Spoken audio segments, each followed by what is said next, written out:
Strongest Minds. And we are doing a series this week on perimenopause and menopause. Please, if you're new to this channel or if you are a longtime viewer, subscribe, hit that like button, and share these videos on Facebook so we could reach so many more women together. Thank you so much for helping me. So today in our series on perimenopause and menopause, we are going to talk about anxiety.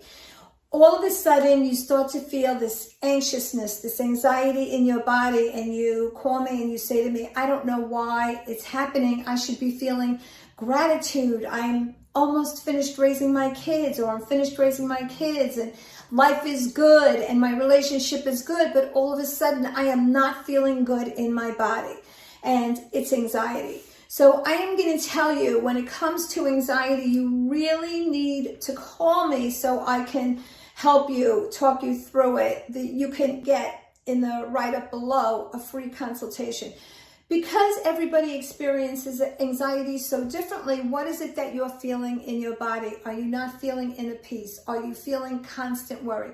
Are you always worried about your kids? Are fears coming out?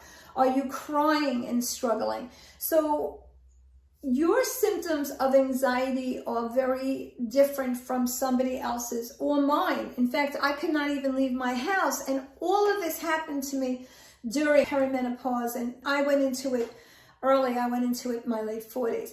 So if you are struggling with anxiety, if you are struggling with feelings that are not normal to you, if you feel like you should be feeling one way and you're not, call me. Get a complimentary consultation. Let me help you out of this. It is not so difficult, okay? But these feelings that you're struggling with, they don't go away. They usually get worse. So I'm going to walk you through it. Take care.